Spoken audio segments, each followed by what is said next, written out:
तो आने वाले टाइम में एमबीबीएस का क्या स्कोप रहेगा? मेडिकल फील्ड में मतलब स्कोप तो है ही। रैगिंग के बारे में बहुत सुना है, मेडिकल कॉलेज में रैगिंग होती है क्या आपके कॉलेज में रैगिंग? नहीं, ऐसा कुछ नहीं है। आप मूवी और रियलिटी को कंपेयर कभी मत करो। मूवी पूरी हाइपोथेटिकल होती है या और रियलिटी कुछ अलग होती है। कोई दोस्त जरूरी होता है, बहुत जरूरी बहुत ज़रूरी है। होती है तो दोस्त। उनको भगाना नहीं चाहिए, उनको अपने पास रखो। कि आप क्लास ले सकते हो, क्लास लेने में कोई मना नहीं है, पर आपको अटेंडेंस नहीं मिलेगी। कॉलेज में ड्रग कल्चर का सिस्टम चलता है क्या? आपके कॉलेज में ड्रग कल्चर कैसा है? रात को जब 5 बजे सोने गए थे तो हमने हमारे कलीग को मैसेज कर दिया कि सुबह अगर प्रॉक्सी लग रहा है तो लगा देना। मेडिकल कॉलेज में और सुना है काफ़ी रिलेशन बन जाते हैं, कपल्स बहुत घूमते हैं कॉलेज कैंपस में। मेरे लिए तो रिलेशन मतलब दोस्ती हाँ। दोस्ती बहुत अच्छी हुई है। कॉलेज में आने के बाद में मैंने सबसे अच्छी जो चीज़ देखी है वो दोस्ती थी। यूथ में हार्ट अटैक का क्या कॉज हो सकता है ज़्यादा? सेडेंटरी लाइफस्टाइल होता है लोगों का। 12 बजे उठते हैं, रात को 3 बजे सोते हैं। उसी वजह से होता है। मेन तो स्मोकिंग करते हैं, एल्कोहल कंजप्शन। पूछते हैं कि क्या दवाई लेनी चाहिए, मेरी अभी तबीयत खराब है, रिपोर्ट दिखाते हैं। कॉलेज में आने से पहले और आने के बाद एक्सपेक्टेशन थी आपकी मेडिकल कॉलेज के बारे में, क्या वो रियल थी? जो रह जाते हैं उन पे बहुत ज़्यादा प्रेशर दे देते हैं घर वाले, ये हर कोई प्रेशर, और वो दे देते नहीं, वो खुद भी लेने लग जाते हैं। मेरे हाथ में पेपर आए, मैं मतलब ऐसे हो गई, काँप गई, मतलब देखते से, मतलब ऐसे 5 मिनट मुझे अपने आप को रिलैक्स करने में लगा कि हाँ पेपर दे रही हूँ। कौन सा ऐसा शख्स था जिसने आपको मोटिवेट किया? सामने देखा वो एक हंसता मुस्कुराता चेहरा बाहर वेट कर रहा है, यूं इतना बड़ा हाई कर रहा है, हे कैसा गया। तो उनको देख के पूरा स्ट्रेस खत्म हो गया। करण जौहर ने अपनी मूवीज में गवर्नमेंट मेडिकल कॉलेज कभी नहीं बताई।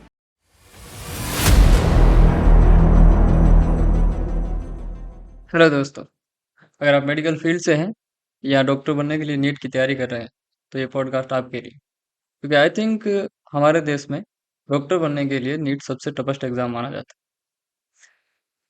और हर साल उसमें लाखों प्रतिभागी भाग लेते हैं, लेकिन उसमें से कुछ चुनिंदा ही छात्र गवर्नमेंट मेडिकल कॉलेज की सीट के लिए चुने जाते हैं। और आज हमारे आरएमएस के ब्रिलियंट गेस्ट हैं, वही चुनिंदा छात्र जिन्होंने अपनी लाइफ में डॉक्टर बनने से पहले और डॉक्टर बनने के बाद मेडिकल कॉलेज में जो स्ट्रगल किया, जो उन्होंने यादें बनाई, जो मेमोरीज बनाई, वो आपके साथ शेयर करेंगे। आज हमारे आरएमएस के ब्रिलियंट गेस्ट है बाड़मेर मेडिकल कॉलेज के छात्र, फाइनल ईयर स्टूडेंट विकास बिश्नोई और बुलबुल Bishnoi. Welcome ma'am, welcome sir. Sir कैसा लग रहा है आपको यहाँ पे आके?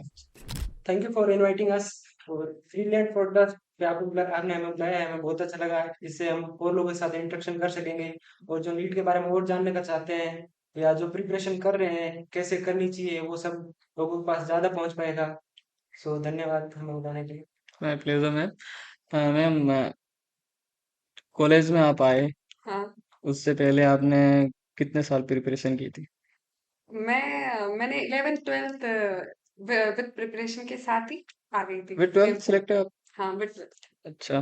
तो मैं 7th क्लास में कोटा में आई, और कोटा में आके मुझे पता चला कि ये मेडिकल फील्ड में या कुछ ये ऐसा नीट करके कुछ होता है। तो 7th से 10th तक मैंने वहाँ पे एपीएस कोटा में पढ़ाई करी। मेरे पापा आर्मी में है। और फिर 11th 12th में मैं डमी किया, और एलएन संज्ञान कुन्हाड़ी, वहाँ पे 2 साल तैयारी करने के बाद में 2021 में मेरा जेएमसी बारहवीं में सिलेक्शन हो गया। बहुत बहुत बधाई मैम। हाँ। सर, आपने कितने साल तैयारी की थी कॉलेज में आने से पहले? तो मेरी 12th तक की स्कूलिंग गांव में हुई है। हम्म। 10th तक मैं अपने गांव में पढ़ा था, Shri Jambheshwar memorial senior secondary school. क्या? 11th 12th मैंने गांव से आके सिटी में की थी, बीकानेर में आदर्श विद्या मंदिर में। हम्म। और 11th 12th के बाद मैं सीकर गया था नीट की तैयारी करने के लिए। तो मैंने वहाँ फर्स्ट अटेम्प्ट मेरा हुआ नहीं, तो मैंने 3 अटेम्प्ट किए थे। तो तीसरे अटेम्प्ट में मुझे गवर्नमेंट सीट मिली थी जेएमसी में। तो कब डिसाइड किया था कि आपको डॉक्टर ही बनना है? आपके डॉक- मतलब फैमिली बैकग्राउंड में कोई डॉक्टर है पहले से? नहीं नहीं, हमारे फैमिली बैकग्राउंड में से कोई डॉक्टर नहीं है। मीडियम वर्ग फैमिली है। मेरा तो वैसे इतना मेरा डिसाइड नहीं था कि मेरे को डॉक्टर ही बनना है, पर मेरे पापा का डिसाइड था कि मेरे बच्चे डॉक्टर या इंजीनियरिंग फील्ड में ही जाएंगे। अच्छा, आपने पापा का सपना पूरा किया। बहुत बहुत बधाई है सर आपको। सर, कोचिंग फील्ड में हम जाते हैं, आपने जब तैयारी की थी वहाँ बहुत सारे बच्चे आते हैं पढ़ने के लिए, फॉर्म भी भरते हैं लाखों में, मतलब फॉर्म भरे जाते हैं नीट यूजी के। तो आपको क्या लगता है कि उसमें से जब बच्चे सिलेक्ट होते हैं, बहुत कम सिलेक्ट होते हैं गवर्नमेंट मेडिकल सीट के लिए, तो ये क्राउड कंपटीशन है बहुत ज़्यादा या फिर कुछ अलग है इससे? ऐसे क्राउड कंपटीशन तो नहीं कहेंगे, क्योंकि ये ऐसा तो है नहीं कि ये मेडिकल फील्ड में ही आ रहे हैं। अगर नॉन मेडिकल फील्ड में भी जाओगे तो उनको ज्यादा भीड़ मिलेगी नॉन मेडिकल फील्ड से। तो क्राउड कंपटीशन तो नहीं कह सकते, बट थोड़ा बहुत तो ऐसा है कि अगर कोई किसी को देख के कर रहा है तो उससे थोड़ा क्राउड बढ़ता ही है। किसी की अगर मतलब प्लानिंग भी नहीं हो डॉक्टर बनने की, तो वो देख के कर रहा है तो उससे क्राउड बढ़ते ही है। या श्योर। लेकिन हर साल कॉलेजें अब बढ़ रही है और सेक्शन भी थोड़े पहले से ज़्यादा बढ़ रहे, 10% शायद बढ़ बढ़ चुके हैं इंडिया में। तो शायद अब एमबीबीएस में भी भीड़ होने वाली है। क्या ऐसा आपको लगता है कि एमबीबीएस आने वाले टाइम में एमबीबीएस का क्या स्कोप रहेगा? मेडिकल फील्ड में मतलब स्कोप तो है ही। आप अगर अच्छे डॉक्टर बनोगे तो आगे जाके बहुत तरक्की करोगे, बहुत पैसा कमाते हैं। लेकिन वही है कि वहां तक पहुंचने के लिए बहुत सीढ़ियां चढ़नी पड़ती है। तो मेडिकल फील्ड में उन्हीं को ही प्रवेश करना चाहिए जो कि मतलब आगे पढ़ना चाहते हैं, जो कुछ बनना चाहते हैं। कोई शॉर्टकट नहीं है इस चीज के लिए, आपको पढ़ाई करनी रहेगी और फिर एमडी, पीजी, जो ब्रांच जो चूज करना चाहेंगे, पीजी का पेपर देके क्लियर करके वो करना रहेगा। मतलब ये है, ऐसा है कि वो रुक नहीं सकते हैं। आपको बढ़ना ही रहेगा, पढ़ना ही रहेगा, आगे-आगे उसको। हाँ, मतलब वन टाइम एमबीबीएस का अगर इन हो गया तो हाँ, बाद में स्किप का ऑप्शन नहीं है। हुँ, लेकिन बच्चे तैयारी करते हैं जब नीट की, तब एक दो तीन चार पाँच छह ड्रॉप लेते हैं, हुँ, कुछ बच्चे होते हैं। लेकिन उनके मन में एक ही चीज रहती है कि एक बार नीट, हाँ नीट क्लियर हो जाए बस बहुत है। लेकिन ऐसा नहीं है। ऐसा नहीं। आगे बहुत मतलब स्किप नहीं हो सकता, आगे बहुत पढ़ना पड़ता है। हुँ। तो मेरा आपसे एक सवाल था, जब आप मेडिकल कॉलेज में आए, फर्स्ट ईयर में आप आए, जब आपने बीच हॉल होता है उसके अंदर डेड बॉडी पड़ी रहती है, शायद आपने पहली बार देखी होगी। तो उसको जब आपने देखा, उसको जब उसके ऊपर स्टडी करने का आपको मौका मिला, तो आपको कैसा लगा था? उसमें डर लगा था या ऐसा? नहीं, मेरे को कोई डर नहीं लगा था। हमारी पहली एनाटॉमी की क्लास डॉक्टर अभिजीत सर ने दी थी। बहुत ही अच्छे सर हैं वो। उन्होंने बहुत अच्छे से सब चीज़ें बताई कि कैसे करना होता है। एक मतलब हमको मतलब स्टार्टिंग में ऐसा होता है कि फर्स्ट ईयर में आते हैं तो डिप्रेशन सा होता है, बहुत होता है कि क्या पढ़ना है, क्या नहीं पढ़ना है, कहाँ से किताबें लानी है, क्या करना है। तो उन्होंने मतलब उन्होंने ऐसा कहा कि किसी को भी कुछ भी होता है तो मेरे पास आओ, मैं तुम्हें बताऊँगा। तो उन्होंने बताया, तो अच्छा रहा एक्सपीरियंस था। बीएच में भी, क्लास में भी, दोस्तों के साथ, सबके साथ। सर आपका एक्सपीरियंस क्या था? मेरा एक्सपीरियंस थोड़ा अलग है क्योंकि मैं पहली क्लास में आ नहीं पाया था, मेरी काउंसलिंग लेट स्टार्ट हुई तो मैं इनसे लेट आया था, तो तब तक काउंसलिंग एनाटॉमी, लेट मतलब सर? क्योंकि मेरा सिलेक्शन स्टे वैकेंसी राउंड में हुआ है। हम्म। मैं वापस एक बार तैयारी करने के लिए जा भी चुका था। अब वापस तैयारी करने के लिए चले गए थे? वो मेरा उसकी एक अलग स्टोरी है कि मैं क्लास सर प्लीज बताइए, जानना चाहेंगे सर हम।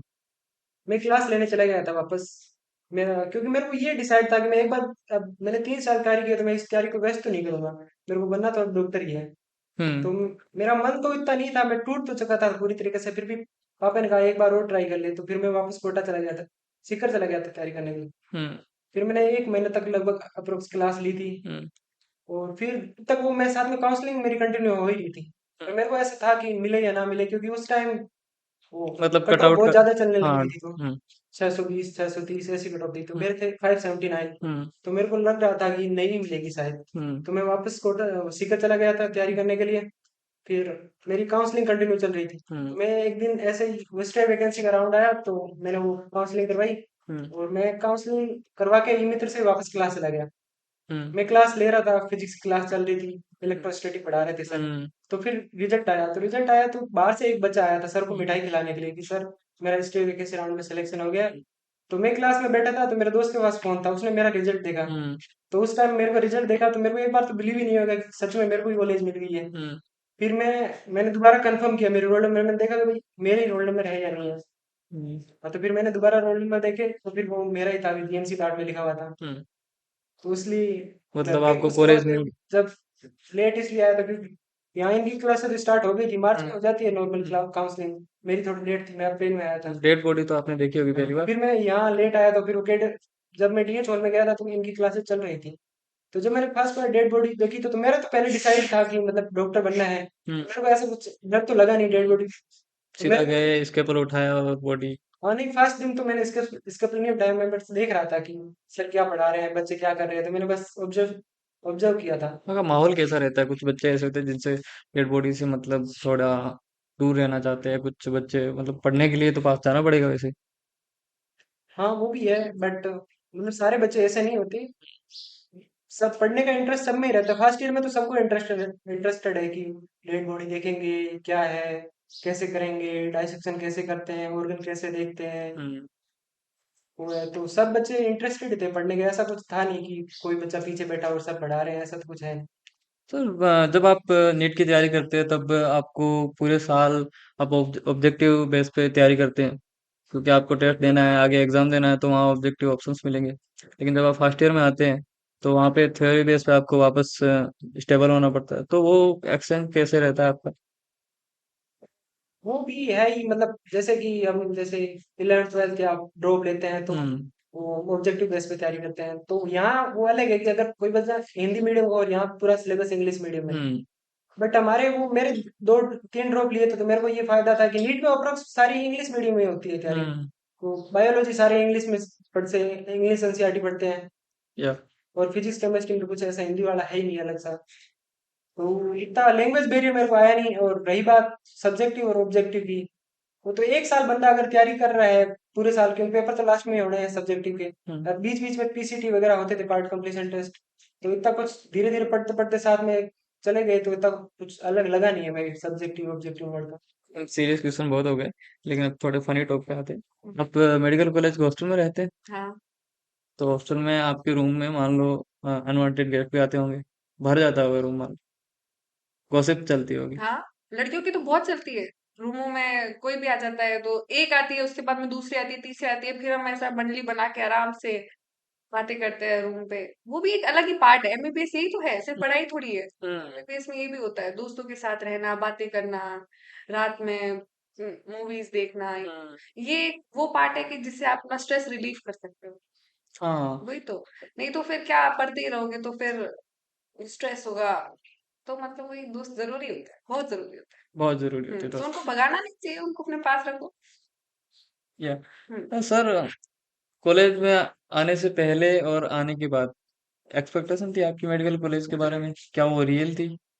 हाँ, एक्सपेक्टेशन तो कुछ की नहीं होती, सबको लगता है कॉलेज जाएंगे बढ़िया लाइफ एंजॉय हम्म। करेंगे, दोस्तों के साथ घूमेंगे, ट्रिप पे जाएंगे, मूवी नाइट करेंगे, और वो होता भी है कॉलेज में। कॉलेज कॉलेज आपको ऐसा नहीं है कि जैसे आप मेडिकल कॉलेज में गए हो तो सिर्फ आपको पढ़ना ही है या सिर्फ डॉक्टर बनने पे फोकस कर रहा है। हम्म। ये आपके सारे स्किल डेवलपमेंट भी करता है, आपको एक बढ़िया इंसान बनाता है, आप में कॉन्फिडेंस देता है। और वही है कि मेडिकल कॉलेज में पार्टियां होती है, एंजॉय करो, साथ में पढ़ाई करो। ऐसा नहीं है कि लोगों को ऐसा लगता है कि मेडिकल फील्ड बहुत स्ट्रेसफुल है, ऐसा बिल्कुल नहीं है। अगर कोई बंदा साथ में पढ़ाई भी कर रहा है और साथ में अपनी लाइफ एंजॉय कर रहा है तो कोई स्ट्रेस नहीं है उसमें। रैगिंग के बारे में बहुत सुना है, मेडिकल कॉलेज में रैगिंग होती है क्या आपकी कॉलेज में रैगिंग? नहीं, उसे रैगिंग नहीं कहते, उसे सीनियर जूनियर इंटरेक्शन कहते हैं, पर आजकल के बच्चों को पता नहीं ऐसे क्यों लगता है कि वो रैगिंग है। हम्म। ऐसा कुछ नहीं, रैगिंग वैगिंग यहाँ कोई नहीं होती, बस फन इंटरेक्शन होता है। वो इंटरेक्शन इसलिए होता है कि वो आपकी पर्सनैलिटी बिल्ड करते हैं, हम्म। आप में कॉन्फिडेंस इजाद करते हैं। हम्म। और बच्चों को आजकल मेडिकल फील्ड में ऐसे है कि इनमेच्योर बच्चे ज्यादा आने लग गए हैं, तो उन्हें ऐसा लगता है कि हमें दबाया जा रहा है, हमारे साथ ऐसा हो रहा है, पर ऐसा कुछ नहीं है। जस्ट फन इंटरेक्शन होता है, और होना भी चाहिए, हम्म। हर फील्ड में होना चाहिए। आदमी को सीनियर्स किसी का। एक रिस्पेक्ट तो आनी चाहिए जी। एटलीस्ट, भाई मेरे से एक साल बड़ा है या मेरे से एक साल पहले सेलेक्ट हुआ है, हम्म। तो उसका हक बनता है कि वो एक रिस्पेक्ट तो डिजर्व करे ही। हम्म। वही है बस, बस ये इंटरेक्ट। सिखाया जाता है। बट आजकल लोगों को ऐसा लग रहा है कि रैगिंग होता है, ये हर फील्ड में होता है, ऐसा नहीं कि मेडिकल फील्ड में होता है। रिस्पेक्ट करना आप हर बचपन से सिखाते हैं, अपने पेरेंट्स भी सिखाते हैं, अपने से बड़ों की इज्जत किया करो। वही है बस। एक सर माहौल होता है कि कॉलेज में ड्रग कल्चर का सिस्टम चलता है। बच्चे स्मोकिंग के ग्रुप बनाते हैं, जो नो स्मोकिंग नहीं करते उनको नॉन स्मोकिंग ग्रुप में डालते हैं। क्या आपके कॉलेज में ड्रग कल्चर कैसा ऐसा नहीं है कि हमारे कॉलेज में ड्रग कल्चर है, ये पता नहीं है? है, सारे कॉलेज में होता है। ये टेबू बना रखे हैं कि मेडिकल फील्ड में नशा चलता है। हम्म। ये ऐसा नहीं है, हर फील्ड में चलता है नशा, ऐसा नहीं है कि मेडिकल वाले करते हैं, नॉन मेडिकल तो कोई नशे को छूता ही नहीं है। हम्म। बट लोगों को ऐसा लगता है कि मेडिकल फील्ड में ज्यादा नशा होता है, और नशा वही लोग करते हैं जिन्हों जो पहले से जिनके अर्ज होती है या हम्म। जो पहले से करते हैं। ऐसे यहाँ आके कोई नहीं सीखता नशा, या भाई इसके इन्फ्लुएंस में आके इसने नशा करना सीख लिया, ऐसा किसी ने नहीं सीखा। जिनके पहले से अर्ज होती है या पहले से कोई नशा करता है वही करता है। और ऐसा कोई नहीं है कि मेडिकल फील्ड में ही नशा होता है, लूप होल हर सिस्टम में होते हैं। दूसरे जो नॉन मेडिकल फील्ड है वो भी नशा करते हैं। नहीं, ऐसा नहीं कि जैसे आप पूरे दिन, आपकी क्लासेस कब स्टार्ट होती है सुबह को? 8 बजे। 8 बजे स्टार्ट होती है, 4 बजे शायद सुनती। हाँ, पूरे दिन आप क्लासेज में रहते हैं, तो उसके बाद वापस शायद पीजी की प्रिपरेशन करनी पड़ती है, बीच में थोड़ा सा गैप मिलता है, वो स्ट्रेस रहता है बच्चों को, तो तो उसको चलते हो जाता है। क्या हो जाता है? नहीं मतलब स्मोकिंग वगैरह। वही ड्रिंक। बात है, जो मतलब करना चाहेगा वो तो करेगा, चाहे कितना ही रोक दो उसको, वो नहीं रुकेगा। और जो नहीं करना चाहेगा वो तो किसी के बोलने से भी नहीं करेगा। अपने अपने पे डिपेंड है। वो आपको करना है तो होगा, नहीं तो नहीं। अरे ऐसे नहीं कह रहे कि मेडिकल फील्ड में नशा होता भी नहीं, नशा करते हैं लोग, ऐसा नहीं है कि नहीं करते। कि बट वही है जो हमने मतलब वेब सीरीज देखी है ऐसी मेडिकल कॉलेज पे बनाई हुई, करण जौहर की मूवियाँ भी है, तो उनमें हॉस्टल लाइफ में बहुत सारा नशा मतलब इस तरह का बताया जाता है कि वहां पर एक ड्रग कल्चर चलता है मेडिकल कॉलेज के हॉस्टलों में। तो क्या वो रियलिटी में होता है? मूवीज वाली चीज मूवीज वाली होती है, वो रियलिटी में बहुत कम ही देखने को मिलती है। ऐसा कुछ नहीं होता है जो रियलिटी में हो, ऐसा नहीं होता। अपना गर्ल्स हॉस्टल में तो ड्रग इतना नहीं होता है, ड्रग और ये हम इतना नहीं जानते हैं। हम तो हम्म। पढ़ना जानते हैं, खेलना जानते हैं, दोस्तों के साथ एंजॉय करना जानते हैं, बस यही हमारे लिए एडिक्शन है, यही हमारे लिए सब कुछ है। करण जौहर ने अपनी मूवीज में गवर्नमेंट मेडिकल कॉलेज कभी नहीं बताई, उसने हमेशा हाई फैसिलिटेड कॉलेज बताई है। तो क्या गवर्नमेंट मेडिकल कॉलेज वैसी ही रहती है जो मूवियों में दिखती है वैसी, या फिर उसका इंस्टा स्ट्रक्चर वगैरह? नहीं, ऐसा कुछ नहीं है। आप मूवी और रियलिटी को कंपेयर कभी मत करो। मूवी पूरी हाइपोथेटिकल होती है या और रियलिटी कुछ अलग होती है। और गौर रही बात गवर्नमेंट मेडिकल कॉलेज की, तो कॉलेज में ऐसा नहीं है कि अगर आप गवर्नमेंट से हो तो प्राइवेट जितनी फैसिलिटी तो ऑब्वियसली बात है नहीं मिलेगी। हम्म। ये मेडिकल फील्ड में नहीं है, दूसरी फील्ड में भी देखो ऐसा ही है। हम्म। और कॉलेज में जो हॉस्पिटल फैसिलिटी है वो भी बढ़िया है। और रही बात हॉस्टल की, देखो गवर्नमेंट है तो ऑब्वियसली बात है थोड़ा बहुत तो कॉम्प्रोमाइज सबको करना पड़ता है। हम्म। हर कोई फैसिलिटी आपको नहीं दे सकती गवर्नमेंट, तो है वही है। जब आप तैयारी कर रहे थे यहाँ कॉलेज में आने से पहले आपके दोस्त अलग थे, और कॉलेज में आने के बाद आपने नई दोस्ती की है, तो आपका क्या सिस्टम है? मतलब आप पहले वाले दोस्तों को भूल गए हैं या अभी भी उनसे टच में हैं, बात करते हैं उनसे कभी कभी? हाँ, टच तो है ही। वो लेकिन हमारी फील्ड अलग है, जैसे मैं मेडिकल फील्ड में आई हूँ और वो अलग अलग इंजीनियरिंग फील्ड। मेरे जो पुराने स्कूल के जितने भी दोस्त थे वो सारे इंजीनियरिंग फील्ड में गए, तो हम्म। टच में हैं, हम बात करते हैं। हम्म। लेकिन इतना नहीं हो पाता है क्योंकि हमारी फील्ड एकदम अलग है। और अब मेरे नए दोस्त बने हैं कॉलेज में, उनसे ज्यादा टच रहता है। सर आपने तैयारी की थी, आपकी दोस्ती कैसी रही थी, पहले वाली और अब नई वाली? देखो दोस्ती तो सेम ही रहती है हमेशा, अगर वो चेंज हो जाए तो वो दोस्ती ही नहीं है। हम्म। मेरे नॉन मेडिकल फ्रेंड भी है और मेडिकल फ्रेंड भी है, क्योंकि हम यहाँ से बीकानेर से जब हम सीकर कोचिंग करने गए थे तो हमारा 6 लोगों का ग्रुप गया था। वो सारे मेडिकल ही है, तो उनसे तो हमेशा टच रहता ही है। रही बात नॉन मेडिकल की, जो मेरे नॉन मेडिकल फ्रेंड थे 10th तक, जिन्होंने मैंने 10th साथ में की है, वो मेरा आज भी दोस्त है, उनसे भी बातें होती है। आपके साथ जो तैयारी करते थे उन सबका सिलेक्शन हो गया? हाँ, सबका सारे सिलेक्शन मेडिकल कॉलेज? सारे मेडिकल फील्ड में। हम 6 लोग गए थे सीकर से, बीकानेर से सीकर गए थे तैयारी करने के लिए। वो सारे मेडिकल फील्ड में है। तो आपके फील्ड से हमें किसी की बातें हो जाती है? हाँ वही। पर ऐसा नहीं है कि फील्ड सेम है उसकी वजह से हमारी बात हो रही है। हम्म। हमारी दोस्त की है उसी वजह से बात हो रही है, ना कि फील्ड सेम है। फील्ड तो अब काफी लोगों का सेम है, वाह, पर जरूरी है सारी बात में। दोस्ती की एक नई मिसाल है आप सर। कॉलेज में ऐसा सुना है कि अटेंडेंस के लिए जाते हैं बच्चे ज्यादातर, मैक्सिमम, क्योंकि आगे क्लास चल रही है, पीछे सो रहे हैं, मूवी देख रहे हैं, कुछ भी कर रहे हैं, गेम खेल रहे हैं, जो भी है, और आगे अटेंडेंस हो गई और निकल ली है उनका मतलब आगे पढ़ा के। और टीचर भी ऐसे होते हैं कि सिर्फ पढ़ा के चले गए, उन्हें ध्यान ही नहीं कि बच्चा पीछे क्या कर रहा है। नहीं, ऐसे नहीं, टीचर्स बहुत ऐसे भी हैं जो पढ़ाने भी आते हैं। और क्या बोलते हैं, अटेंडेंस वही है कि जिनको पढ़ना होगा वो आगे बैठेंगे, वो नहीं बैठे, वो पीछे हम्म। बैठेंगे, जो खाएंगे करेंगे वो नहीं है। जो पीछे वाले हैं वो उनका अपना अलग है, वो अपने पिंडोरा वो अलग कहेंगे। और जो अपने आगे हैं वो अपने अलग पढ़ते हैं। एक प्रॉक्सी का सिस्टम होता है, दोस्त जाता है तो उसकी हाँ, तो अटेंड। वही है, जिनके दोस्त होंगे उनकी प्रॉक्सी अलग है। प्रॉक्सी तो एक पार्ट है मेडिकल क्या फील्ड होता का। है, अटेंडेंस दूसरा दोस्त लगा के आ जाता हाँ, प्रेजेंट लगाओ तो उसकी जगह कोई भी। ऐसे एक नहीं, बहुत सारी प्रॉक्सियां लगती है। ये तो एक पार्ट है मेडिकल फील्ड का। इसके बिना क्या, है? प्रॉक्सी तो हाँ। होती है हर चीज। लेकिन ज्यादातर बच्चे जो होते हैं वो मतलब बहुत कम कॉलेज आते हैं, प्रॉक्सी से चलाते हैं, और जब ज्यादा एग्जाम्स आते हैं जब नजदीक, तब उनको अटेंडेंस पूरा करना पड़ता है, ऐसा सिस्टम रहता है।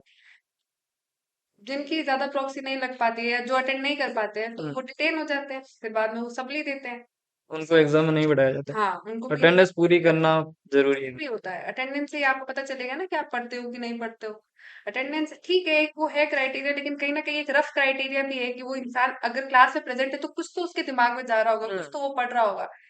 अगर वो मेंटली नहीं है तो फिजिकली प्रेजेंट है, तो एक बार एक सोच सकता है इंसान कि हाँ वो प्रेजेंट है तो उसको कुछ तो दिमाग में जा रहा होगा। इसलिए ठीक है, अटेंडेंस एक क्राइटेरिया है और उसके बेसिस पे सही है। तो क्या लगता है जो आजकल प्रॉक्सी लगवा रहे हैं बच्चे, हुँ, तो आगे जाकर हाँ, सिर्फ उन्हें नीट एमबीबीएस बनना है ना? आपने कभी किसी की प्रॉक्सी लगाई है? हाँ, प्रॉक्सी लगाई है। और एक प्रॉक्सी का मैं आपको एक इंसिडेंस बताता हूँ, बहुत अच्छा है। मेरा ही रूम पार्टनर है जिसका बर्थडे था एक दिन है, तो हम लेट नाइट तक बर्थडे सेलिब्रेट कर रहे थे। हम्म। बाहर हमारे सब डीजे वीजे लगा था, केक वेक सब था, पार्टी वार्टी चल रही थी। तो हम लेट नाइट लगभग 4 या 5 बज गए थे हमारा बर्थडे सेलिब्रेशन में। तो हम ऑब्वियसली बात है 4-5 बजे तो सुबह तो क्लास जा नहीं पाएंगे। या तो हम सारे सो रहे थे और हमने रात को जब 5 बजे सोने गए थे तो हमने हमारे कलीग को मैसेज कर दिया कि सुबह अगर प्रॉक्सी लग रहा है तो लगा देना। और प्रॉक्सी में ऐसा सिस्टम है कि जो लड़के होते हैं वो लड़कियों से प्रॉक्सी लगवाते हैं क्योंकि हम्म लड़कियों को पकड़ने का चांस कम रहता है। हम्म तो हमने हमारे कलीग को मैसेज कर दिया कि सुबह हमारी प्रॉक्सी लगा देना। हम्म पर बाई चांस उस दिन हमारी सारों की किस्मत खराब थी कि सर ने प्रॉक्सी रीचेक कर ली हम्म कि किस किसने प्रॉक्सी लगाई है। वो तो अब पता नहीं चलता क्योंकि हमारे पास आंसर शीट नहीं है, वो सिग्नेचर शीट आती है कि जिसपे जो आया है उस बंदे का सिग्नेचर होना चाहिए। हम्म तो हम प्रॉक्सी लगी तो हमारे सिग्नेचर वहां हो रखे थे तो सर ने काउंट किए बंदे और फिर सिग्नेचर काउंट किए तो वो में एक्स्ट्रा थे। तो सर को पता चल गया कि ये लोग नहीं आए और इनकी प्रॉक्सी लगी है। हम्म। तो फिर हमें 15 दिन के लिए वो अटेंडेंस से सस्पेंड कर दिया गया था। अब कॉलेज जाओगे फिर भी अटेंडेंस नहीं मिलेगी। अब हम कॉलेज जाएं फिर भी अटेंडेंस नहीं मिलेगी। तो बस आप क्लास अटेंड कर सकते हो अगर आप क्लास अटेंड अगर करना आपको चाहते पढ़ना है तो। सर मैम एक कॉलेज में एक एक सोशल मीडिया ऐप ऐसा होता है जो सबसे वायरल रहता है। मतलब जैसे व्हाट्सएप मान लो, इंस्टाग्राम मान लो, स्नैपचैट मान लो, हम्म। ऐसा कुछ भी।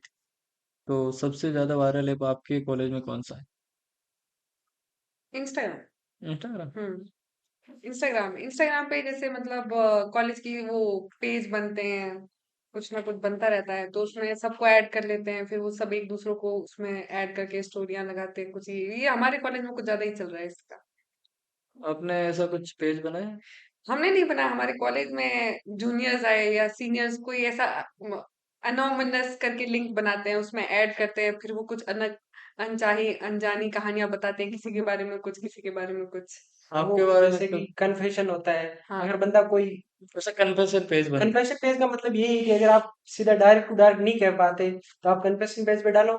जो कन्फेशन पेज को हैंडल कर रहा है वो आपकी स्टोरी डालेगा। तो वो आपका कॉलेज के सब कन्फेशन बच्चों को पता चल जाता है। आपका कन्फेशन आया है कभी पेज पे? नहीं, हमारा तो नहीं आया बट हमारे क्लिक को बहुत आया है कि मेरा इस पे क्रश है, उस मैं पे इसको मतलब प्रपोज करना चाहता हूँ। ऐसे होता रहता है कॉलेज में, ये सब चीजें नॉर्मल है। सर जब आप कॉलेज में आते हैं तब आपकी पोस्टिंग्स होती हैं, हॉस्पिटल में होती हैं। लेकिन सबसे इम्पोर्टेंट एक पोस्टिंग होती है, कम्युनिटी पोस्ट होती है आपकी। गांव में होती है, रूरल एरियाज में हम्म। होती है। आपकी हुई थी? हाँ, एक बार हुई थी। उसका एक्सपीरियंस कैसा था आपका? वो है कि देखो अभी उसको कम्युनिटी पोस्ट होते हैं तो हमारे यहाँ मेडिकल फील्ड में उसे फैमिली अडॉप्शन बोलते हैं हम्म कि एनएमसी ने ऐसा रूल निकाली कि हर एक बच्चे को एक फैमिली अडॉप्ट करनी है हम्म कि उसका परमानेंटली हेल्थ चेकअप करना चाहिए। उसमें उसके परिवार में कोई दिक्कत तो नहीं है, उसका न्यूट्रिशन या कुछ और तो सोशल इकोनॉमिक स्टेटस क्या है उसकी वजह से। क्योंकि बहुत सी बीमारियां आजकल सोशल इकोनॉमिक स्टेटस की वजह से ही है, हाइजीन इशू से। बीमारी मेन हाइजीन इशू से ही स्टार्ट होती है। वही है तो। और आज वैसे तो देखें तो कम्युनिटी पोस्टिंग सबसे बढ़िया यही है कि आप गांव में जाओ, लोगों का हेल्थ चेकअप करो और लोगों के बारे में आपको जानने को मिलता है। हम्म। डॉक्टर का सबसे डॉक्टर पेशेंट रिलेशनशिप वहीं से ही बनते हैं आपके। डॉक्टर भगवान होता है वैसे माना जाता है। हाँ, और मेडिकल अगर आपको अच्छा एक डॉक्टर बनना है तो आपको डॉक्टर पेशेंट रिलेशनशिप सबसे ज्यादा होते हैं। क्योंकि मैं रूरल एरिया में पोस्टिंग हमारी इसीलिए की जाती है कि आजकल अर्बन लोग ज्यादा आते हैं इस मेडिकल फील्ड में तो हम्म कम्युनिकेशन गैप रहता है। हम्म क्योंकि कुछ लोगों को मारवाड़ी आती है, कुछ लोग इंग्लिश बोलते हैं, कुछ लोग हिंदी बोलते हैं, सब अपनी नेटिव लैंग्वेज बोलते हैं। हम्म। पर गांव में सब तो लोग समझते नहीं ना, हिंदी भी नहीं समझते कुछ गांव में लोग। हेल्थ हेल्थ अवेयरनेस बहुत कम है। हाँ, तो वो आपको कम्युनिकेशन गैप कम करने और डॉक्टर पेशेंट रिलेशनशिप बनाने के लिए रूरल पोस्टिंग या कम्युनिटी पोस्टिंग बहुत जरूरी है। जब इंटरेक्शन करते हैं गांव के लोगों से, जहाँ हेल्थ अवेयरनेस बिल्कुल नहीं है, और आप मान लो किसी एनएमसी का या डब्ल्यूएचओ का कोई अभियान के बारे में बात कर रहे हैं, वहाँ पर कोई नई नीति निकली है मान लो, तो उसके बारे में आप समझाते हैं उनको, तो उनको मतलब कितना अच्छी तरह से समझ आता है, या फिर देखो अब नॉर्मल जाके सीधा बोलेगा तो कोई नहीं इंटरेस्ट लेगा ना ही उन्होंने कुछ।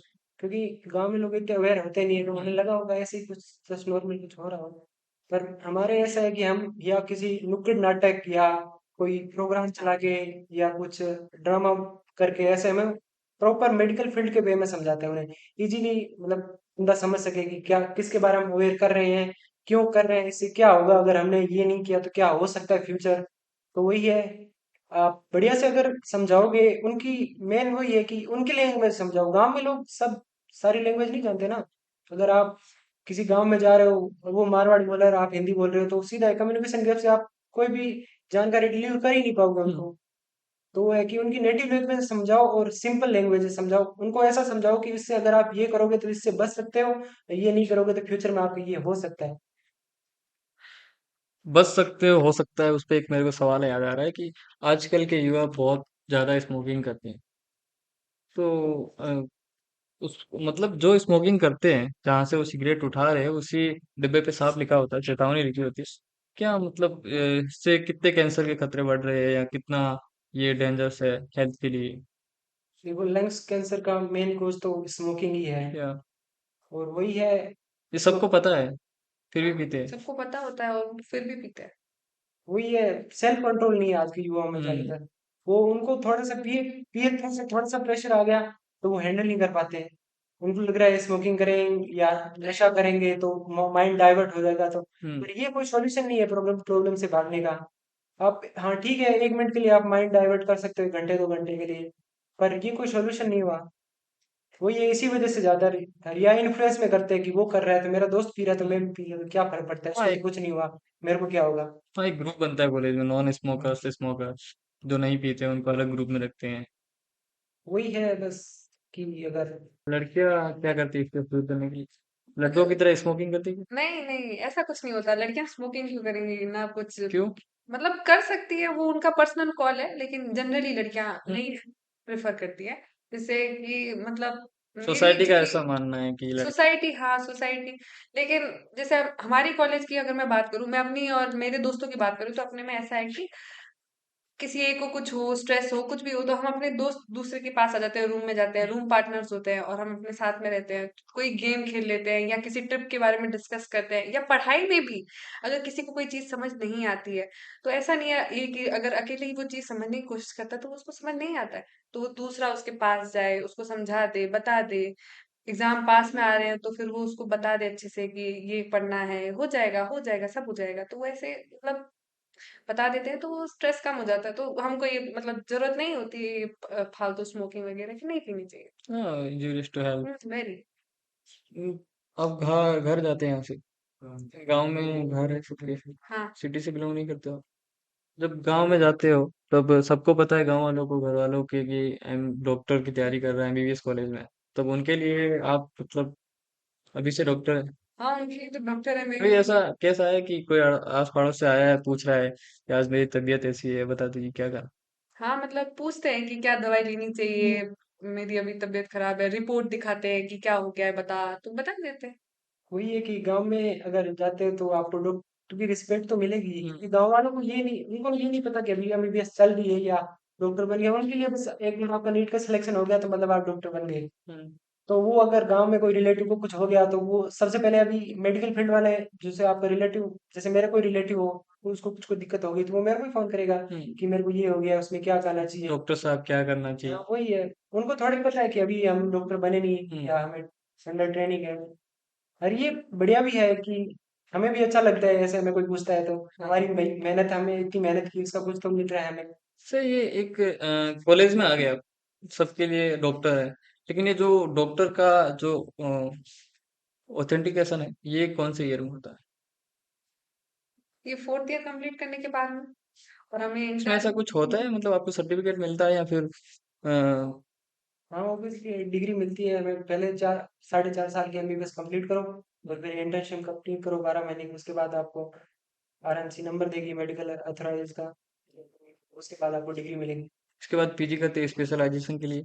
हाँ उसके लिए क्या फिर ड्रीम्स है आप दोनों के? आप पीजी किस सेक्टर में करना चाहेंगे? मैं अगर मतलब मेरा क्लिनिकल लेने का है, और अगर क्लिनिकल में मुझे पीडियाट्रिक्स में ज्यादा इंटरेस्ट है, बच्चों की पढ़ाई। अच्छा, हम्म। बच्चों के डॉक्टर बनना चाहते हैं? हाँ, बच्चों की डॉक्टर। अच्छा। मेरा कार्डियो ब्रांच लेने का मन है, क्योंकि आजकल मैंने जितना ज्यादा देखा है कि यूथ को हार्ट ज्यादा, पेशेंट बहुत, हाँ। हाँ यूथ, वो भी हार्ट पेशेंट में भी यूथ ज्यादा, heart attack, cardio failure, angina youth में ज्यादा हो रहे हैं। वैसे ये, हाँ, यूथ में हार्ट अटैक का क्या कॉज हो सकता है ज्यादा? मेन कोज यही है कि उनका लाइफ स्टाइल ठीक नहीं है, या एक तो इस ये ड्रग्स कल्चर हाँ, या लाइफ ड्रग्स। स्टाइल, मेन यही कोज है। हम्म। और इससे अगर बचना है तो मेन कोज है कि अगर आप अपना लाइफ स्टाइल सुधारो। हम्म। ये बीमारी सबसे कम life style, sedentary life style होता है लोगों का, 12 बजे उठते हैं, रात को 3 बजे सोते हैं, उसी वजह से होता है मेन तो। स्मोकिंग करते हैं, ये अल्कोहल कंजप्शन, वही है। सबसे ज्यादा कौन सी पीजी की पोस्ट है जिस पे भीड़ रहती है कि सबको वही लेनी है? नहीं, वो ऐसा भीड़ तो लोगों के डिसाइड होता है कि मेरे को कौन सी करनी है। हम्म। अगर नहीं, वो नहीं मिल रही हो हम्म। तो वो कोई दूसरा उठा लेंगे कॉम्प्रोमाइज पर। करना पड़ता है। पर ऐसा नहीं है, सब फील्ड बढ़िया है। हम्म। जिसको जिस फील्ड में इंटरेस्ट इंटरेस्ट है वो वही फील्ड के लेता है। जब आपने एग्जाम्स की तैयारी की थी नीट की, और अब आप पीजी की तैयारी कर रहे हैं, उसमें प्रेशर कितना डिफरेंस रहता है?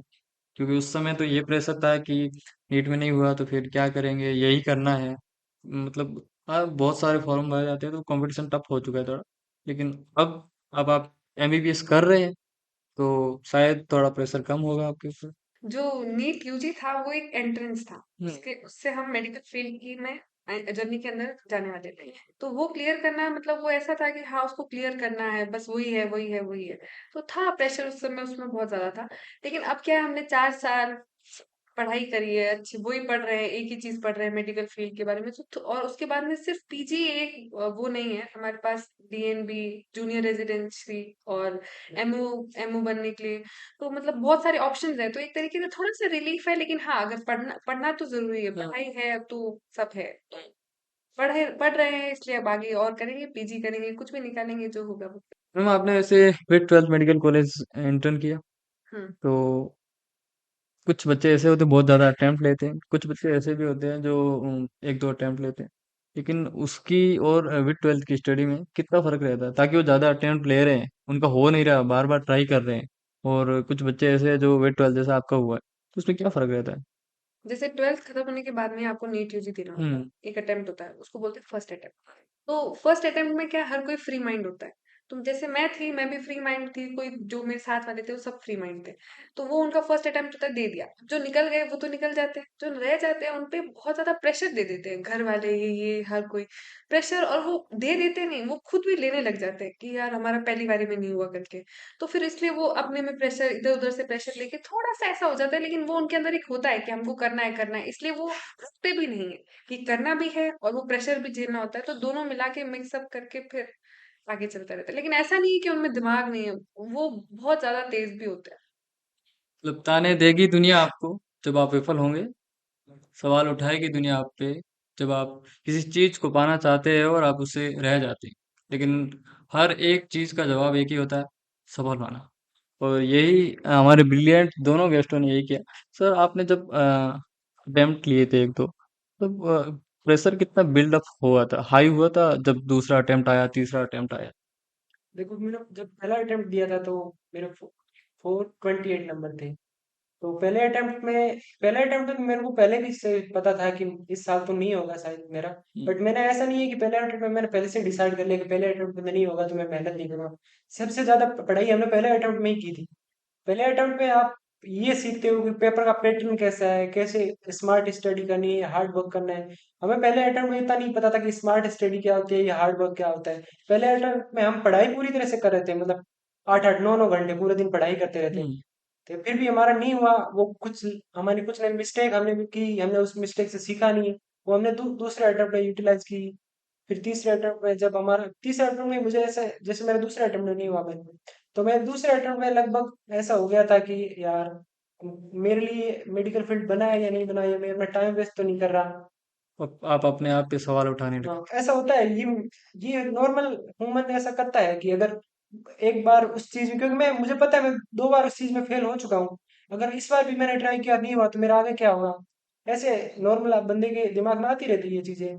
और जैसे कि इन्वायरमेंट ऐसा हो जाता है गांव में या घर में भी, लोग ऐसे कहने लग जाते हैं कि अभी तक नहीं हुआ, तू पढ़ाई तो नहीं कर रहा या क्या कर रहा है वहां बैठा। ऐसा होता रहता है। पर आपको अगर खुद पे कॉन्फिडेंस हो और कि मेरे को करना ही करना है, डॉक्टर बनना ही बनना है, चाहे 4 अटेम्प्ट लगे, 5 अटेम्प्ट लगे, 6 अटेम्प्ट लगे। तो मेरा वही था कि अब मैं इस मेडिकल फील्ड में आ गया तो मेरे को बनना तो है ही। तो फिर मैंने वही कैरी ऑन रखी मेरी प्रिपरेशन। सर आप तैयारी करते समय आप एग्जाम्स हॉल टेस्ट देने जाते हैं टेस्ट सेंटर पे, वहां भी वो आप उतने ही मार्क्स का टेस्ट दे रहे हैं, और जब एग्जाम होता है तब भी वो सेम रहता है, पेपर पैटर्न सब सेम रहता है आजकल तो उसका प्रेशर क्या रहता है, एग्जाम हॉल का प्रेशर और टेस्ट सेंटर का प्रेशर? देखो, एग्जाम हॉल में और टेस्ट सेंटर में एटमोसफियर कितना चेंज होता है उसमें? हाँ, वही है कि अब जैसे टेस्ट सेंटर में हम पेपर दे रहे हो, कोचिंग में पेपर होते रहते हैं, पेपर हर सप्ताह होते हैं, 15 दिन से एक होता है। हम्म। तो उसमें आप इतना प्रेशर नहीं लेते कि भाई इस बार इसमें नंबर कम आ गए तो कोई नहीं, अगले में बढ़िया करेंगे। जैसे एग्जाम सेंटर जाते हो आप, जैसे एनटीए का एग्जाम सेंटर आया या इस दिन परीक्षा है, तो उस दिन आप पे इतना प्रेशर होगा कि आपको ऐसा लग रहा है कि ये 3 घंटे मेरे लाइफ डिसाइडिंग है। अगर मेरा इसमें हो गया तो बढ़िया नहीं, वरना 1 साल और मेरे को मेहनत करनी पड़ेगी। तो सबसे ज्यादा प्रेशर तो आपको एग्जाम सेंटर पे आएगा। कोचिंग में तो ऐसा है कि भई इस बार अच्छा नहीं कर पाया तो अगले महीने और टेस्ट होगा, अगले सप्ताह और टेस्ट होगा। तो थ्रू आउट ईयर में कोचिंग में तो पेपर होते रहते हैं। मैं जब एग्जाम सेंटर में गई थी पेपर देने, तो मतलब मैंने ऐसे सोचा था कि मुझे देना है। तो 3 घंटे वहां थे। वहां देने गई तो जो कोचिंग वाला होता है और ये वाला होता है वो काफी अलग होता है, सच्ची में काफी अलग होता है। क्योंकि मैं वो मेरे हाथ में पेपर आया, मैं मतलब ऐसे हो गई, कांप गई, मतलब मैं हम्म। देखते से मतलब ऐसे 5 मिनट मुझे अपने आप को रिलैक्स करने में लगा कि हाँ पेपर दे रही हूँ करके। फिर मैंने सोचा करना है करके। आपका तो फर्स्ट था। हाँ फर्स्ट था, लेकिन मैंने वो मेरा फर्स्ट और लास्ट ये सोच के गई थी। मैंने कहा कि करना है तो अभी इसी में ही करना है, क्योंकि बाद में मेरे को ये प्रेशर वगैरह ये सब नहीं होगा। हम्म। क्योंकि बाद में वही होता है ना कि रिपीट कैसे होगा करके वो बहुत होता है। तो मेरे लिए वो था कि ये मैं यही मेरा फर्स्ट होगा, यही मैं लास्ट करूंगी। तो वो 5 मिनट स्टार्टिंग के मुझे अपने आप को स्टेबल करने में लगे। फिर उसके बाद में मैंने अपने आप को स्टेबल किया, फिर लिखा, फिर मतलब फिर काम हो गई, फिर 3 घंटे अच्छे से निकल गए। लेकिन वो 5 मिनट में मैं काफी वैसे हो गई थी। और जब रिजल्ट आया तब? रिजल्ट आया तो हमारे रिजल्ट की में भी ऐसा ही था, जो एक्सपेक्ट किया था इतने नहीं आए थे। मतलब क्या बोलते हैं, रैंक अच्छा। इतनी अच्छी नहीं गई थी। लेकिन वो कॉलेज तो मिल गया। अच्छा, आपने एक्सपेक्ट ज्यादा किया था लेकिन। हाँ रैंक मतलब उस साल थोड़ी नीचे ऊपर हो गई थी। रैंक का क्या फर्क रहता है इसमें? रैंक मतलब मेरी 12,000 रैंक आई थी। तो अपर रैंक को अलग कॉलेज मिलते हैं? हाँ अच्छी कॉलेज मिलती है। अपने स्टेट कोई होते हैं, अपने स्टेट में उनको अपनी कॉलेज चाहिए होती है, वो भी अच्छी कॉलेज घर के पास में। और किन्हीं को दूर मिलती है, आउट ऑफ स्टेट मिलती है जैसे। एम्स लेना चाहा था आपने? हाँ एम्स लेना तो चाहा था मैंने, सेकंड राउंड में ही कॉलेज ले ली थी। अगर मैं थोड़ा और रुकती तो मुझे शायद मिल सकता था। लेकिन कोई नहीं, मेरे को जो मिला मुझे बहुत अच्छा लगा। एम्स में और इसमें क्या फर्क है नॉर्मल मेडिकल कॉलेज से?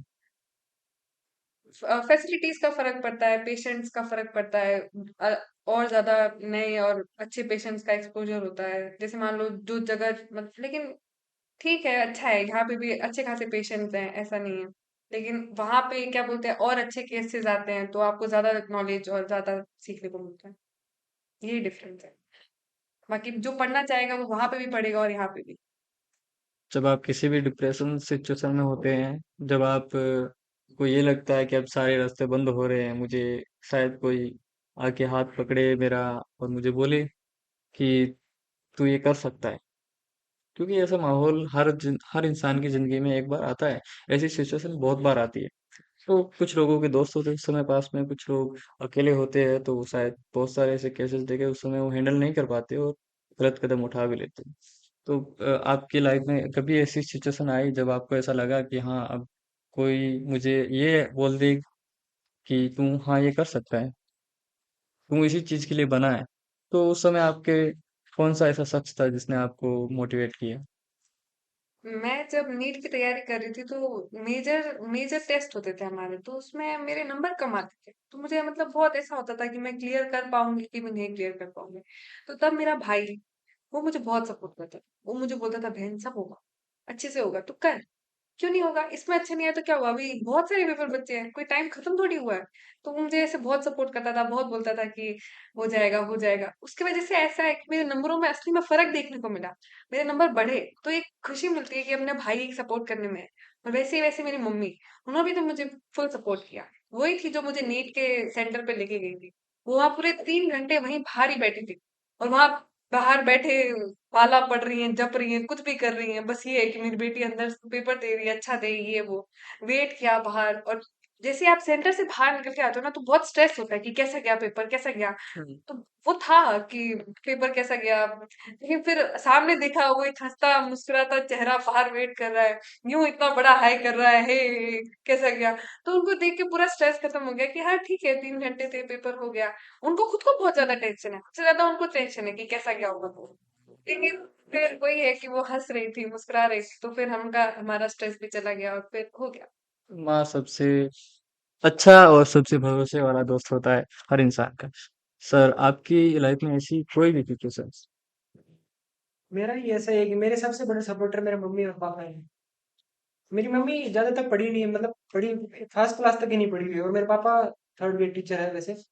पर मेरी मैं जब भी टेस्ट देने जाता था, मेजर टेस्ट देने जाता था, जैसे नीट का पेपर देने भी गया, तो मैं सबसे पहले मम्मी पापा को कॉल करने जाता था कि मम्मी मम्मी आज टेस्ट देने जा रहा हूँ, तो मेरी मम्मी क्या करती थी, बेटा तू एकदम आराम से पेपर दे, कोई टेंशन मत ले, मैं तेरे लिए मंदिर में दिया जगा के रखूंगी। 3 3 घंटे पेपर होता था मम्मी का। ये जब भी मैं फोन करता, मेजर टेस्ट होता कोई मेरा, या जब मैंने जैसे नीट का पेपर देने गया था, तो मैंने मम्मी को कॉल कर दिया था, मम्मी मैं पेपर देने जा रहा हूँ, आप आशीर्वाद देना।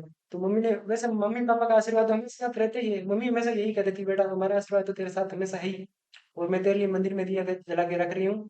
और पर पापा का ऐसा है कि पापा कभी आपको लव या अफेक्शन शो नहीं करेंगे वो कभी, बट वो इनडायरेक्टली आपको ऐसा कहेंगे कि बेटा कुछ नहीं होगा, पेपर ही तो है, इसमें नहीं हुआ तो क्या अगले में हो जाएगा, हम्म। बेटा ऐसा लोड मत ले। पर सब पापा भी हमें हमेशा यही सपोर्ट करते थे, जब भी मेरे नंबर कम आते थे पापा ये नहीं कहते तो पढ़ता नहीं है या तेरे नंबर कैसे कम नहीं आ रहे। तो पापा ये, मैं एक बात हमें पापा ने बचपन से सिखाई थी कि अगर आपका सिलेक्शन हो या ना हो ये मायने नहीं रखता, हम्म। बट आपको बाद में ये रिग्रेट नहीं होना चाहिए कि आपने उस दिन अगर ढंग से तैयारी कर ली होती, बिल्कुल उसके बाद। उस दिन अगर आपने ढंग से तैयारी कर ली होती तो इस बार मेरा सिलेक्शन हो जाता या इस साल मेरा हो जाता। तो मैम, सर, अगर आप ही के फील्ड में अगर कोई भी मेडिकल लाइन में आना चाहता है तो उसके लिए क्या सलाह दोगे आप? उन एस्पिरेंट्स को आप क्या कहना चाहोगे, प्लीज? जो मेडिकल फील्ड की तैयारी कर रहा है या आगे करने वाला है, जिसने सोच रखा है कि मुझे डॉक्टर बनना है, तो ओब्वियसली बात है कि देखो मेडिकल फील्ड ऐसा है कि उसमें आपको कंसिस्टेंसी चाहिए, हार्ड वर्किंग के साथ कंसिस्टेंट पढ़ना पड़ेगा, कि ऐसे नहीं कि एक दिन पढ़ा एक दिन नहीं पढ़ा। तो पहले उसके लिए प्रिपेयर हो गया है, और ऐसा नहीं कि कॉलेज में आके मजे ही मजे होते हैं, यहाँ भी पढ़ना पड़ता है, नीट यूजी से ज्यादा पढ़ना पड़ता है ऐसा नहीं। बट हाँ, फील्ड बहुत अच्छा है, फन वाला फील्ड है। अगर आपको रियली में डॉक्टर बनना है तो आप जरूर आइए मेडिकल फील्ड में, और बढ़िया से पढ़ाई कीजिए, सबका हो जाए। ऐसा नहीं है कि भाई 30 लाख लोग हो रहे हैं तो मेरा तो होगा या नहीं होगा। हाँ, ज़्यादा सोचना नहीं है, बस अपना पढ़ते रहना है कंसिस्टेंटली, और अपने आप को और अपनी पढ़ाई को फुल टाइम देना है। और आपकी तरह wait 12 select. Thank you sir, thank you ma'am, आपने हमारे शो में आके बहुत हमें आभारी बनाया आपका। तो सबसे लास्ट में मैं आपसे यही कहूँगा कि आने देंगे लोग आपको, जब आपसे कुछ नहीं होगा, सवाल उठाएंगे आप पे लोग, अंगुली उठाएंगे आप पे लोग जब आप विफल हो जाएंगे, लेकिन हर चीज का जवाब एक ही है, सफल हो जाना। तो सर, फॉर्म, बहुत बहुत धन्यवाद आप दोनों का, आप हमारे यहाँ पर आए और हमें आपके साथ बैठने का, आप मेडिकोज के साथ बैठने का शुभ अवसर मिला। तो मैं आप सभी से यही कहूंगा कि अगर आप नीट की तैयारी कर रहे हैं, अगर आप मेडिकल फील्ड को चुनना चाहते हैं, तो अगर आप उस भीड़ का हिस्सा नहीं बनना चाहता जो हर साल लाखों में 25 26 30 समथिंग की लाखों में जो भीड़ रहती है फॉर्म भरती है, उस भीड़ से अगर आप निकलना चाहते हैं तो आपको कंसिस्टेंटली और हार्ड वर्क, स्मार्ट वर्क जो भी है वो मिला के करना है। और आप भी आइए हमारे शो में, सिलेक्ट होके आइए, आपका भी स्वागत है। धन्यवाद।